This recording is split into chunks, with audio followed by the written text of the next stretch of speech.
Ah, there you are. Well, look who finally decided to show up. You look like you came here immediately after finishing up some work. I'm very happy to see you here. But we're not late, are we? It's just that everyone else arrived ahead of time. I propose that the last one who arrived be put in charge of today's speeches. Nah, there won't be any speeches today. Oh, really? Well, even better. Come join us over here. Let's share some great food and drinks, and chat about all sorts of fun things. Everything looks quite good. Wow! Paimon can't wait! Traveler, just look at all the delicious food here!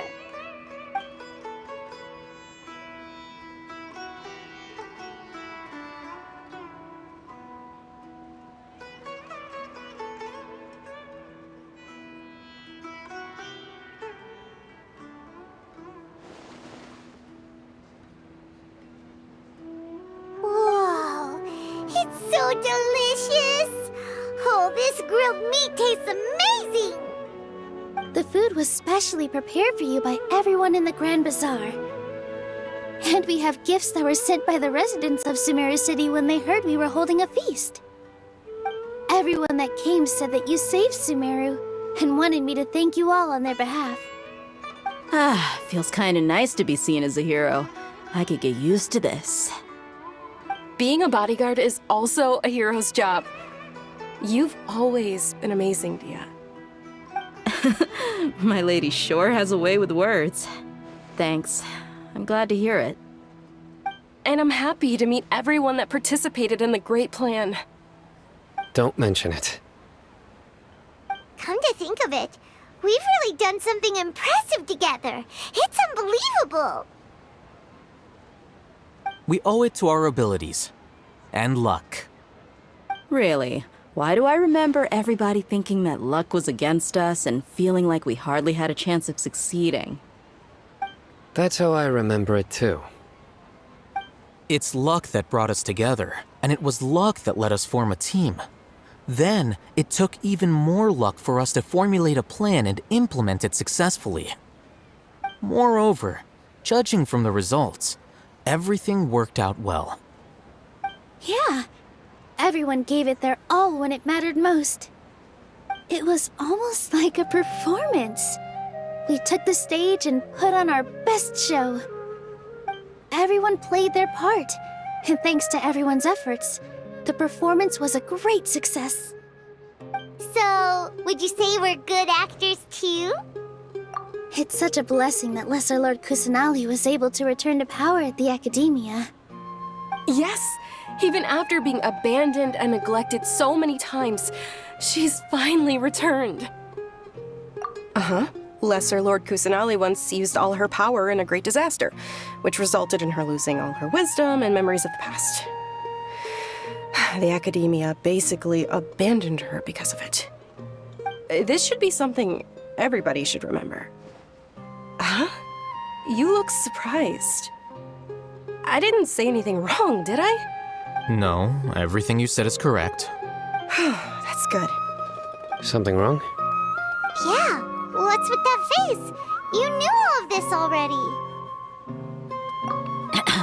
Even if those two giants of the Academia are here, I still have to say it. Those sages really have some nerve. 500 years ago, Lesser Lord Kusanali used all her power for the people of Sumeru, and what did they do in return?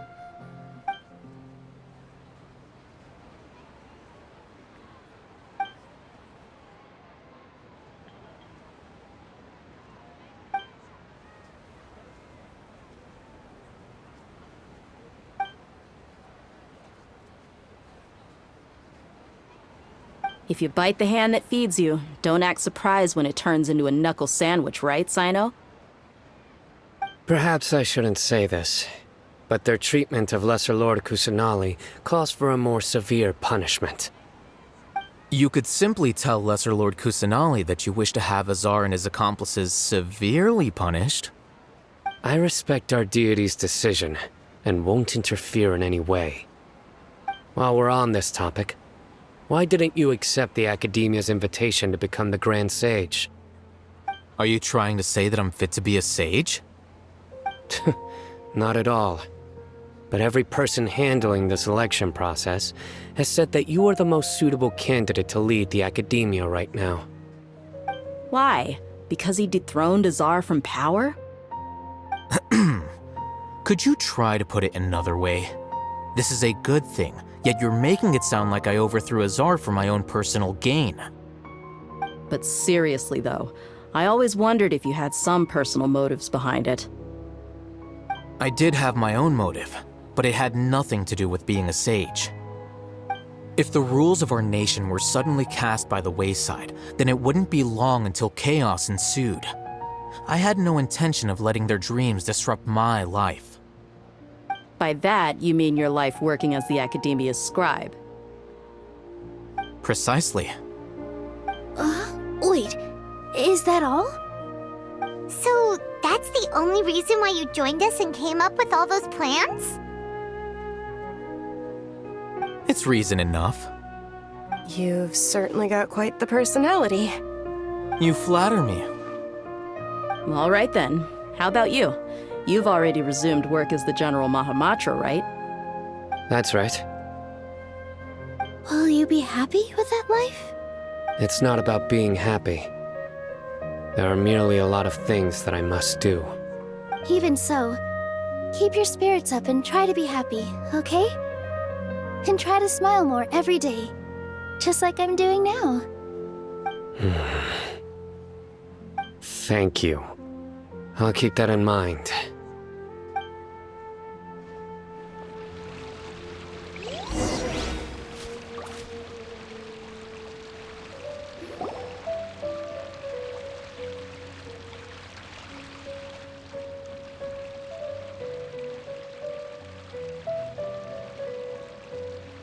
Hey, what's wrong? Your head is starting to droop. Hey, you can't just fall asleep here. Paimon will go find something delicious for you to eat. You'll wake up once you've put something yummy in your tummy. Of course, just wait here for Paimon.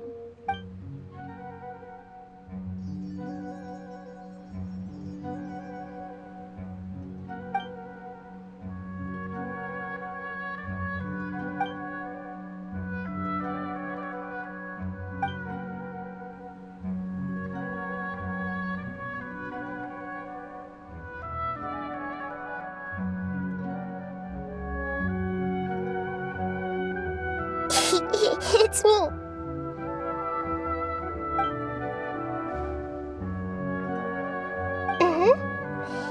You may blame me for being a bit too self-indulgent. I was thinking about talking with you, and the next thing I knew, I had made a connection with you. The connection between us is amazing.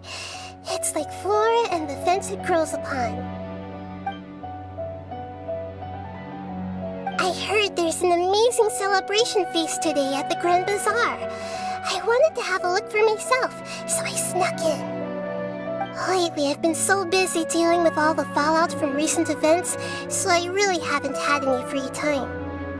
Although you've already helped me with a lot, there's still one more thing I hope you can help me with. Please say thank you to everyone for me. Oh, is it not convenient for you to do that for me?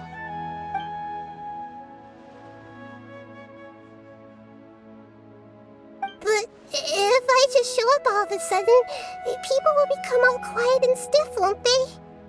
What if I end up scaring them and ruining this wonderful feast? That'd be the last thing I want.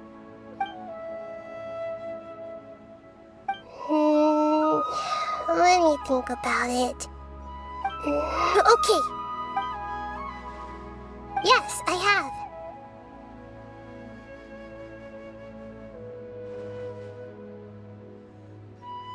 You said I should go thank everyone as myself, right? So, I've decided to borrow your body for the time being. Please don't blame me. The flora also climbs up to the fence to get closer to the sky.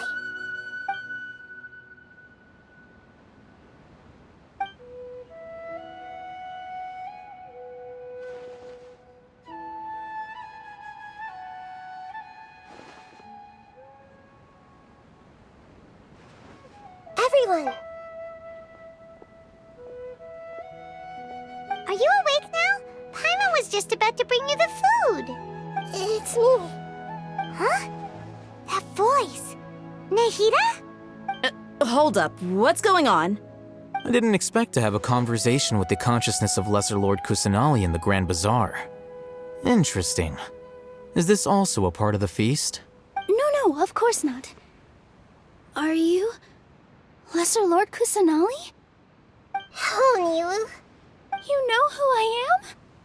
Yes, I already know every one of you.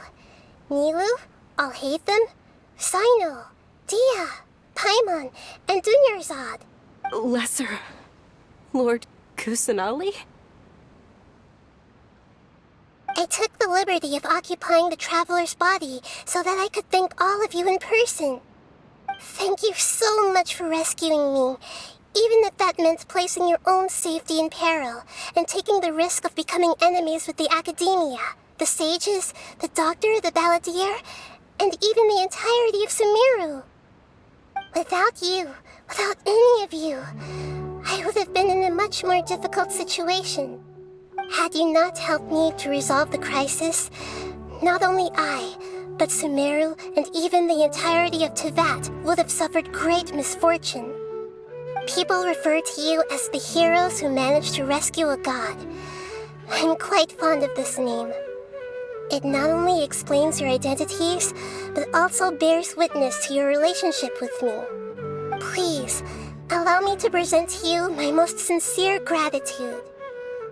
Lesser Lord Kusanali, you have done so much for Sumeru, and I didn't even have a chance to do anything for you. You don't have... Dunyarzad, the suffering you endured during your illness is also proof of you being with me and praying for me. Thank you. You don't need to be so ceremonious. It's always been my duty to protect you. This is how the relationship between the Academia and Dendro Archon should be. We just did what was necessary and set things back on the right path. You're an Archon, but you act so humble. You really don't need to be so polite with us. I'm honored to have been able to take part in this plan. I hoped you liked the dance I dedicated to you. Thank you, all of you. Thank you so much.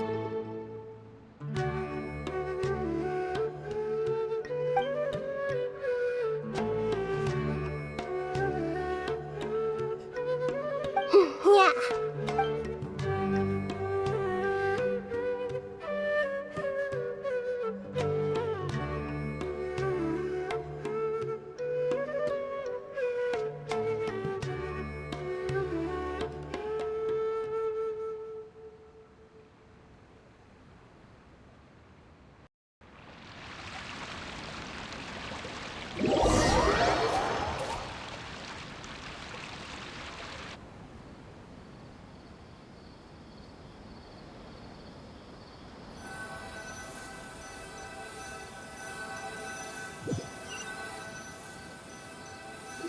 Are you awake? Did you rest well? After Nahida left, you ate a lot of food. You've become a glutton. That just means you still have a lot to learn from Master Paimon, the Sage of Gluttony. All right, since you're awake now, should we go and have a chat with Nahida? She should be in the academia right about now. If you have any questions, now's your chance to ask.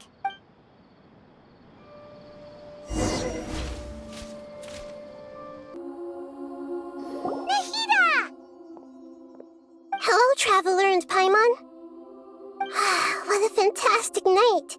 I'm still immersed in all the happiness and joy, like a candle floating on water. So are we, and that's why we're here to talk with you. Is there anything you want to know? After recent events, the akasha can no longer function as it used to. I've given it some thought, and have decided to shut it down permanently. But this is definitely not a bad thing. Even from the beginning, I've been planning to shut it down. The akasha's centralized administration of knowledge has always restrained people's curiosity and curtailed the number of paths available to them. I don't think this is good for Sumeru. Although people may initially feel a little uncomfortable with the loss of the akasha, they will soon understand that this life is more suitable for them. And as for the future of Sumeru, I'm preparing to regain control of the academia.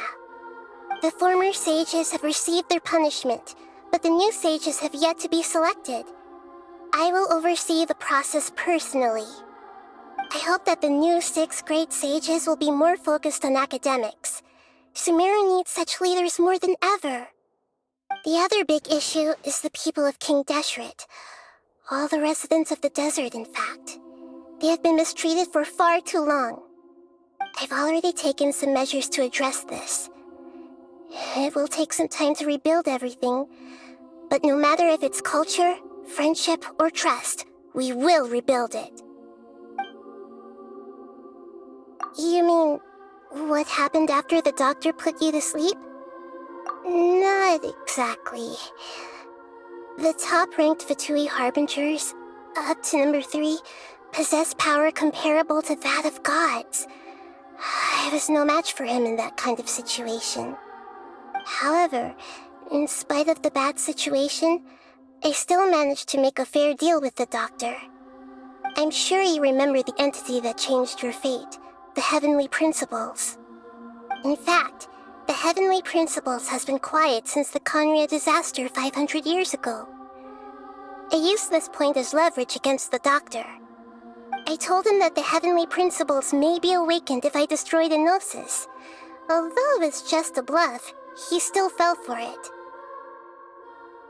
I assumed that the Heavenly Principles wouldn't just stand by and let such extensive damage to its laws take place.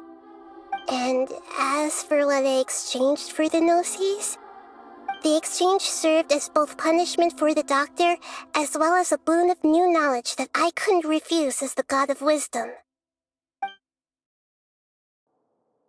He's still in a coma. I've hidden him like how one would hide a feather. I know you have many misgivings about him, but as someone who had become a god, he has retained a number of very useful features. Don't worry, I'll keep an eye on him and make sure he doesn't do any evil. In addition, there are still some mysteries left in him.